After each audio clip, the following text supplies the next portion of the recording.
How's it, everyone? I hope you're extremely well. Today we'll be looking at 4 main points. First, how I started and scaled FinMeUp from before an idea to where it is today. Secondly, we'll look at what I did wrong in this journey. We'll look at what I did right in this journey. And lastly, we'll look at some tips and tricks that you can use in your own businesses and in your own brands so that you can have massive future success. And I hope you find some inspiration in this and that you can learn something from my journey. Stay until the end, and I hope you find some value. So firstly, I had a massive passion for entrepreneurship and investing in shares and starting and scaling hustles and businesses, whatever, since I was young. I remember being in primary school and already selling cupcakes and playing games, and in high school selling drobos and biltong to my friends. And it led up to where FinMeUp is today. And how it started was, so like I said, I've had this massive passion for investing in shares. That's one of my passions. So I created this group with a few of my friends where I just shared some knowledge regarding investments and shares and companies that I like and why I like them, and research. And I created a WhatsApp group, and that group just grew, and I saw the value that my friends found in that. And all of a sudden, none of those friends who invested in shares before, all of a sudden, all of them open investing accounts. I'm like, okay, this is cool. There's opportunity in this. And then it sounds weird, but in a dream almost, I got this idea of an app. Woke up, started drawing wireframes because, when I get an idea, I just do it. Sometimes that's not too smart because I've also done a lot of errors in that. But I just got on a paper, started drawing down how an app can look like. I'm like, I'm going for this. It didn't really make sense. I showed my friends, they're like, could probably not work. Sometimes you have to listen to criticism, constructive criticism and not destructive criticism. So when you listen to what other people say, it's only useful when you listen to what your close friends and family say, because those are the people's opinions you should respect. Not everyone, because you'll get 8 mail as you go along. Side note. So anyway, I got into LinkedIn the next day when I drew the wireframes, and I realized I need an app developer. I don't know how to develop apps. And that's just the first note. What I would have done differently, I would have started with a website, not an app. Anyway, got into LinkedIn, said I need an app developer. I've got this idea. Please reach out if you are interested. I got like hundreds of people just sending me their CVs, and they want to develop all over the world. So I looked at all the portfolios to do my own due diligence in this. I interviewed the top 10 portfolios for my personal opinion on who the top 10 was. Got quotes from all those different companies, and I chose a company in India. And we started with the development.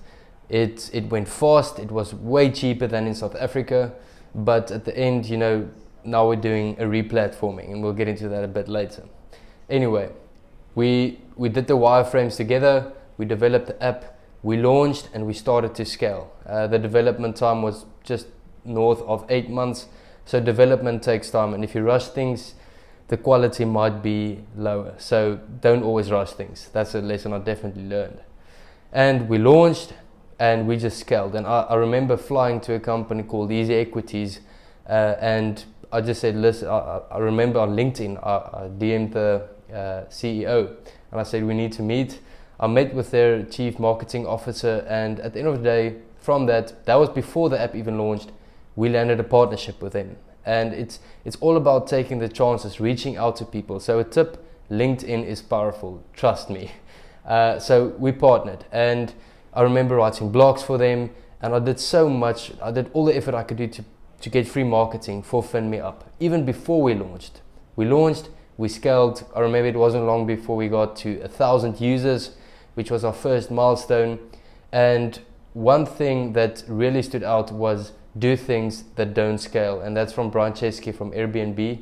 I know there's many other people that follow that. What that means is when you launch, focus on those first customers.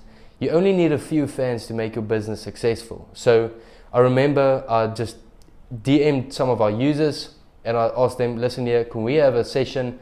I'd like to understand your problems in your financial journey and how we can build a solution around that. And that helped so much. So I got into Zoom with all of these customers of ours, and I really got to know them and their problems in their financial journeys. And for that, we started building solutions. And so we scaled. So we scaled the marketing, free marketing a lot. We'll get into that tip just a bit later, how you can do that. A lot of marketing, great interaction with our users to build a better product for our users, and we just continue to grow. Now we are at a place where we are busy with funding, so we're raising funding and we're successfully finally doing that.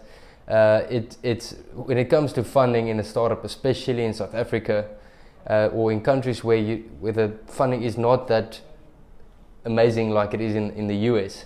I don't know what the word is for that, but anyway, so I remember last year I was constantly thinking, you know, funding is easy to raise. You just always see these headlines, this company raised this much, this company raised this much, and I thought it was going to be easy, you know. We've got a cool idea, we've got traction, we've got customers, we are starting to make revenue, and it's not that easy. So the first investor I thought was going to invest, it sounded good, but you know, it takes months and months and months and months, and that is even if it even happens.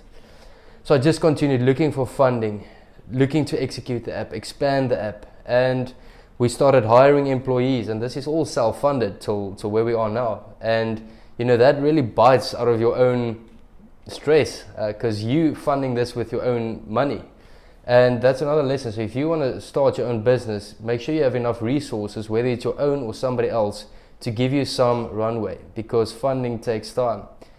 Anyway, now we've got these funds, and now we are moving forward to an amazing app that will launch next year. Stay tuned for that. We are still pushing out so much content, and we just focus on executing and building the community. If you're not part of the community, please join. It'd be great if you join. And stay tuned for that app. Also regarding the funding, we'll actually send you some tips on notes on how to raise funding. Anyway, some of the things I did wrong in this journey. So it went from just an idea that I wrote on paper to launching, to making so many iterations, because trust me, as a founder, if you think this is the idea you have and that's how it's going to be when you launch, that is incorrect, because you make a lot of iterations as you test what the customer really wants, and that's what they call an MVP, minimum viable product. Are you solving the problem that you want to solve with the minimum efforts and resources used? When you reach that, you go on and you search for product market fit, and when you get to product market fit, that is usually when people start talking about your product and referring their friends. And to get there is challenging, but you just have to buy time. And like Stefano from Renigen says, any business will succeed if you just give it enough time, enough iterations, enough resources. You just need to buy time, so make sure you have runway financially for your product. So let's look at what I did wrong so that you don't step in the same holes that I did and make the same mistakes. And this is what I would have done differently, so pay attention to this. Firstly, in the beginning, I tried to do it alone, and all of a sudden I realized that, and all of a sudden I just wanted to get partners on board to help me, and I almost got the wrong partners. So the first thing I did wrong was in the beginning thinking I can just go into this and do it alone. They say the sweet spot for the founding team, how many members it should have, is usually 3, but that can differ. Anyway, I'm very fortunate that it played out well in the end, because as we went along, we built a great team. The second mistake was I tried to go too fast at times. And you know, speed is good. I like speed, but that can hurt you sometimes. It can hurt you financially, mentally. You can do things wrong. You have to redo sometimes, and that can really hurt your morale. So sometimes it's good to just slow down, look at everything, consolidate with yourself, consolidate with your mentors, consolidate with your partners, and then together decide what's best going forward. So just stay patient, stay calm in all scenarios. That's definitely a big lesson that I learned. Thirdly, and that ties in with the book, The Lean Startup, I was not lean enough from the beginning. We spent on various resources too much money that was really unnecessary. And if I look back now, that money could have been saved and used for other purposes with more purpose to the business. So sometimes really think, when you build your own brand or business, how can we stay as lean as possible and not spend cash on irrelevant whatever. My fourth mistake was, because I was self-funding FinMeUp with my own resources that I built through the years through different hustles, you know, I thought I'm just going to fund this for a few months, get enough traction, show investors out there, look, we've got this amazing product, this amazing business, let's raise funds. And I thought that would be as easy as whatever you want to call easy. And that was a hard lesson that I learned. It is not that easy raising funds. You can't just have traction or this good idea. If you think an idea will raise you money, really good luck, because I don't think that's how it works. You need a great idea, you need a team, you need traction, you need to have some sorts of revenue. Hopefully that will help a lot if you have revenue. You need to have so many things in place. You need to have governance, you need to have a roadmap, you need to have a great pitch deck. And we'll get into funding later, so don't worry about that. I'll sort you out for that. But be patient when it comes to funding. Make sure you have enough runway, because at times I was really stressed thinking, how am I still going to fund this? You know, my resources are running out. I'm not taking a salary. Everything I have, I'm just putting it into FinMeUp, and that can really eat you as a founder. So make sure you have enough resources, whether it's your own or others. Live lean and know that funding can take time, so be prepared for that and have all of those aspects in place before you look for funding. My fifth and last mistake for now was that I focused on monetizing too early, and monetization is the revenue. You know, a business is created to make money. And what I did wrong was, you know, from the first time we launched, I just thought about we need to make money. And that was mostly because I self-funded the business and I wanted to see the returns. But sometimes it's best to just first build a community, build a platform, get traction, get customers to love your product, and then you monetize it. So for example, on FinMeUp app, we have the subscriptions as one of our revenue models, and that was there from the beginning, very exclusive. But if I would have done it differently, I would have probably looked to just start it as free, give people a taste of what it is like, what is the app, and then when they love it, then you can look at how you bring in monetization. So don't be too focused on monetizing from the beginning. That's another big lesson that I learned. But sometimes it is good to start monetizing from the beginning. Luckily it helped and worked for FinMeUp. But in other cases, you know, it's good to start very slowly monetizing. But first build this community, build traction, and then you go guns blazing with revenue. Now for the fun side. Let's look at what I did right, and hopefully you can use some of these factors in your own dreams and businesses so that you can use it and leverage it and scale it. The first big lesson is fail fast and fail forward. That is a common phrase in startups. Make sure you try things, you learn from it, you move forward. When you try things and they fail, that's okay. Learn from it, move on and build it. Like Elon Musk says, if a business is not failing in certain aspects, they're not innovating enough. So don't be afraid to fail. Failure makes us strong. The second reason ties in with the first one, and that is learn from the mistakes. When you fail, when you do things wrong, learn from it so that you don't do it again and that you can actually improve from that. So look at your mistakes, know the mistakes, learn from it, move forward. The third reason, and that is probably the most important aspect for any business, is we got the right employees from the beginning. And what I mean by that is employees that can challenge your ideas, because usually as a founder or a CEO, you know, you think your ideas is the best ideas, and then you pitch these ideas to your employees and all of a sudden they're not standing with you because they have different opinions, and that is great. That is great when your employees can actually lift a different opinion to what you thought was right to get the best outcome. And not only that, is you want employees that take it into their own hands and take responsibility for whatever their responsibilities are. And that's what we did correctly as FinMeUp. From the beginning, we got the right employees on board, and I mean, with our amazing employees, building a big business can really be a challenge. The next one is partnerships. Like I said, with the example with Easy Equities, there were so many other partnerships that came across. Partnerships with people, partnerships with companies. And those partnerships, first of all, there's different types of partnerships that you can land. You can land distribution partnerships that is like a free marketing for you. You can land revenue partnerships that can actually help you monetize your product and make more revenue. There's strategic partnerships that can help you with the strategy side, or the way you can actually just, you know, build a business.